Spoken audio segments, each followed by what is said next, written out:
Hello বন্ধুরা, শিক্ষা and টিউটোরিয়ালের পক্ষ থেকে তোমাদের সবাইকে স্বাগত। আজকে আমরা আলোচনা করব উচ্চ মাধ্যমিক 2023-24 শিক্ষাবর্ষে ডাব্লিউবিটিএ টেস্ট পেপারে দর্শন বিষয়ের প্রশ্নোত্তর নিয়ে। আজকে যে সেটটি আলোচনা করব সেট নাম্বার 1। সেট নাম্বার 1-এ এমসিকিউ এসিকিউ প্রশ্নোত্তর নিয়ে আলোচনা করব। প্রশ্নোত্তর আলোচনা করার আগে অনুরোধ করব, যারা ভিডিওটি দেখছো, যদি ভিডিওটি ভালো লাগে তাহলে অবশ্যই বন্ধুদের মধ্যে শেয়ার করতে থাকো। আর যদি তোমরা আমাদের চ্যানেল নতুন হও তাহলে চ্যানেলটি অবশ্যই সাবস্ক্রাইব করতে ভুলো না। চলো আমরা দেখে নিই এমসিকিউ প্রশ্নগুলো যেগুলো রয়েছে। একের দাগের একের প্রশ্ন, যুক্তির বৈধতা নিয়ে আলোচনা করে, উত্তর হবে তর্কবিদ্যা। পরের প্রশ্ন, দুইয়ের দাগ, যে যুক্তিতে আশ্রয় বাক্য থেকে সিদ্ধান্তটি অনিবার্যভাবে নিশ্চিত হয় তাকে বলে অবরোহ যুক্তি। পরের প্রশ্ন, বৈধ অবরোহ যুক্তির সিদ্ধান্ত সত্য হতে পারে আবার মিথ্যাও হতে পারে, উত্তরটি হবে মিথ্যা। পরের প্রশ্ন, সাধারণত বচন হলো, উত্তর হবে ঘোষক বাক্য। পরের প্রশ্ন, প্রতিটি নঙর্থক বচনে ড্যাশ পদটি অবশ্য ব্যাপ্য হয়, উত্তর হবে বিধেয়। পরের প্রশ্ন, একই উদ্দেশ্য বিধেয় বিশিষ্ট ড্যাশ বচনের মধ্যে বিপরীত বিরোধিতার সম্বন্ধ থাকে, উত্তর হবে এই। পরের প্রশ্ন, বচনের বিরোধানুমান হলো, উত্তর হবে বি এর অপশান অমাধ্যম অনুমান। পরের প্রশ্ন, ফেডারেশন মূর্তি বৈধ হয়, উত্তর হবে চতুর্থ সংস্থানে। পরের প্রশ্ন, নিরপেক্ষ ন্যায় যে সংস্থানে হেতুপদ উভয় আশ্রয় বাক্যের বিধেয় স্থানে থাকে তা হলো দ্বিতীয় সংস্থানে। পরের প্রশ্ন উত্তরটি হবে বি এর দাগের উত্তরটি হওয়া উচিত। পরের প্রশ্ন, বৈকল্পিক নিরপেক্ষ ন্যায়ের কোন বাক্যটি বৈকল্পিক বচন, উত্তর হবে প্রধান আশ্রয় বাক্য। পরের প্রশ্ন, কোনো কোনো এস হয় পি বচনটির বুলীয় ভাষ্য হবে, ডি এর দাগের অপশানটি হবে এসপি নট ইকুয়াল টু 0। পরের প্রশ্ন, সকল অসৈনিক হয় কবি বচনটির ভেন চিত্র, ডি এটি হবে। পরের প্রশ্ন, যে যৌগিক বচনের সত্য সারণীর সবকটির নিবেশন দৃষ্টান্ত সত্য হলে তা হবে সত্য বচন। পরের প্রশ্ন,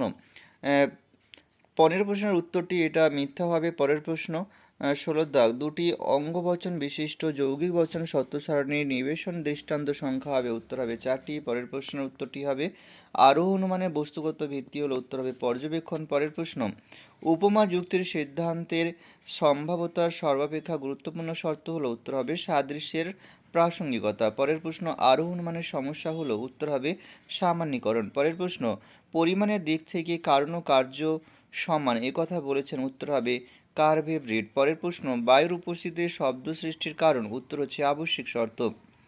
পরের প্রশ্ন, বহু কারণবাদকে সমর্থন করেন, উত্তর হবে বেইন। পরের প্রশ্ন, মেল যে পদ্ধতির কার্যকারণের সহাবস্থান থেকে পৃথক করতে পারে না সেটি হলো অন্বয়ী পদ্ধতি। পরের প্রশ্ন, মিল যে পদ্ধতিকে সর্বশ্রেষ্ঠ প্রমাণের পদ্ধতি বলেছেন সেটি হলো ব্যতিরেকী পদ্ধতি। এবারে আমরা এসিকিউ প্রশ্নগুলো দেখে নেব। এসিকিউ 2 দাগের যে প্রশ্নগুলো রয়েছে সেটা 2 দাগের 1-এর প্রশ্ন, অবরোহ যুক্তি বলতে কী বোঝো, উত্তর হবে যে যুক্তিতে এক বা একাধিক আশ্রয় বাক্য থেকে সিদ্ধান্তটি অনিবার্যভাবে নিশ্চিত হয়, অর্থাৎ আশ্রয় বাক্যের সত্যতা থেকে সিদ্ধান্তের সত্যতা প্রমাণিত হয় এবং যার সিদ্ধান্তটি কখনোই আশ্রয় বাক্যের তুলনায় বেশি ব্যাপক হয় না, অর্থাৎ সমব্যাপক বা কম ব্যাপক হয়, তাকে অবরোহ যুক্তি বলা হয়। পরের প্রশ্ন, বৈধতা ও সত্যতার একটি পার্থক্য লেখো, উত্তর হবে বৈধতা যুক্তির আকারের ধর্ম এবং সত্যতা হলো বচনের ধর্ম। পরের প্রশ্ন, বিরোধিতার মূল শর্তগুলি কী কী, উত্তর হবে বিরোধিতার মূল লক্ষ্যগুলি বা শর্ত হলো বচন দুটির উদ্দেশ্য বিধেয় এক হবে, বচন দুটির গুণ ও পরিমাণ এর পার্থক্য থাকবে। পরের প্রশ্ন, অ্যারিস্টটল কেন অসম বিরোধিতাকে প্রকৃত বিরোধিতা বলে স্বীকার করেনি, উত্তর হবে অ্যারিস্টটলের মতে এ এবং আই, ই এবং ও উভয়ের একসঙ্গে সত্য হতে পারে, কারণ এদের মধ্যে পরিমাণগত পার্থক্য থাকলেও কোনো গুণগত পার্থক্য নেই, সুতরাং এ এবং আই, ই এবং ও এদের মধ্যে কোনো বিরোধিতার সম্পর্ক নেই। পরের প্রশ্ন, অধীন বিপরীত বিরোধিতার এর উদাহরণ লিখবে। অধীন বিপরীত বিরোধিতার উদাহরণ হচ্ছে আই, কোনো কোনো শিক্ষক হয় ধনী ব্যক্তি, আবার ও বচনে হবে কোনো কোনো শিক্ষক নয় ধনী ব্যক্তি। পরের প্রশ্ন, বিবর্তনের বৈধতার গুণ সংক্রান্ত নিয়মটি, আশ্রয় বাক্য ও সিদ্ধান্তের গুণ ভিন্ন হবে, অর্থাৎ আশ্রয় বাক্য সদর্থক হলে সিদ্ধান্ত নঙর্থক হবে আর আশ্রয় বাক্য নঙর্থক হলে সিদ্ধান্ত সদর্থক হবে। অথবা দিচ্ছিল, আবর্তনের ব্যাপ্যতা সংক্রান্ত নিয়ম কি তা উল্লেখ করো। আশ্রয় বাক্যের উদ্দেশ্যপদ সিদ্ধান্তের বিধেয়পদ হবে, আশ্রয় বাক্যের বিধেয়পদ ও সিদ্ধান্তের উদ্দেশ্যপদ হবে। 3 নম্বর, আশ্রয় বাক্য সিদ্ধান্তের গুণ অভিন্ন হবে, অর্থাৎ আশ্রয় বাক্য যদি সদর্থক হয় তাহলে সিদ্ধান্ত সদর্থক হবে।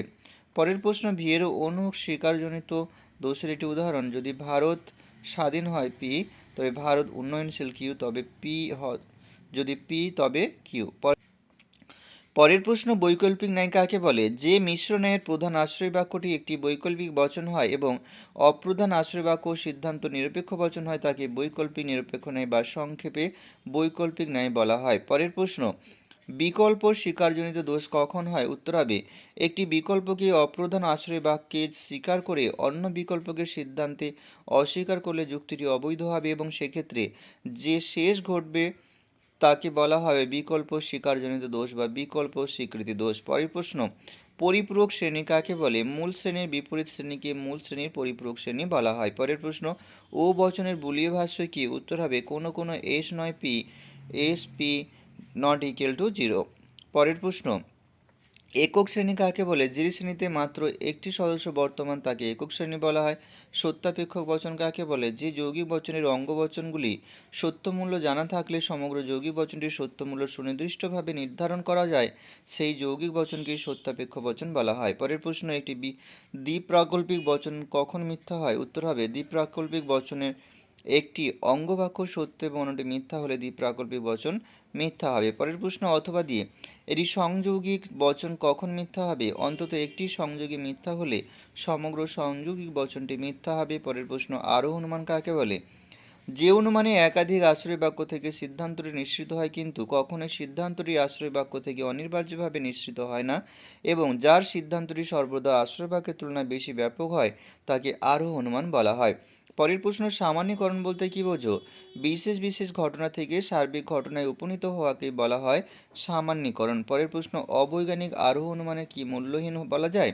না, অবৈজ্ঞানিক আরোহ অনুমানকে মূল্যহীন বলা যায় না, কারণ আমরা দৈনন্দিন জীবনে কার্যকারণ নিয়মের উপর নির্ভর না করে অনেক সময় অবাধ অভিজ্ঞতার ভিত্তিতে সিদ্ধান্তে উপনীত হই। এছাড়া এই ধরনের অনুমান কার্যকারণ সম্পর্কে একটা ইঙ্গিত দিয়ে থাকে, তা অস্বীকার করা যায় না। পরের প্রশ্ন, মন্দ উপমা যুক্তির একটি উদাহরণ দাও। উত্তর হবে, মানুষের মতো উদ্ভিদের জন্ম, বৃদ্ধি ও ধ্বংস আছে, অতএব মানুষের মতো উদ্ভিদের চিন্তা শক্তি আছে। পরের প্রশ্ন, কার্ভেট রিডের মতে কারণের সংজ্ঞা দাও। উত্তর হবে, কার্ভেট রিডের মতে গুণের দিক থেকে কারণ কার্যের অব্যবহিত শর্তহীন অপরিবর্তনীয় পূর্বগামী ঘটনা এবং পরিমাণের দিক থেকে কারণ হলো কার্যের সমান। পরের প্রশ্ন, কারণের পরিমাণগত লক্ষণ কি? কারণের পরিমাণগত লক্ষণ হলো কার্যের সমান। পরের প্রশ্ন, এ হলো বি এর পর্যাপ্ত শর্ত, এ কথার অর্থ কি? এ হলো বি এর পর্যাপ্ত শর্ত কথার অর্থ হলো যদি এ ঘটে তাহলে বি ঘটবে, কিন্তু এ না ঘটে তবে বি ঘটতে পারে। পরের প্রশ্ন, বহু কারণবাদ বলতে কি বোঝো? উত্তর হবে, যে মতবাদ অনুসারে বলা যায় একই কার্য বিভিন্ন সময়ে বিভিন্ন রকমের দ্বারা উৎপন্ন হয় তাকে বহু কারণবাদ বলা হয়ে থাকে। এখানে ভিডিওটি শেষ করছি। ভিডিওটি ভালো লাগলে অবশ্যই বন্ধুদের মধ্যে শেয়ার করো। পরের ভিডিওতে দেখা হবে।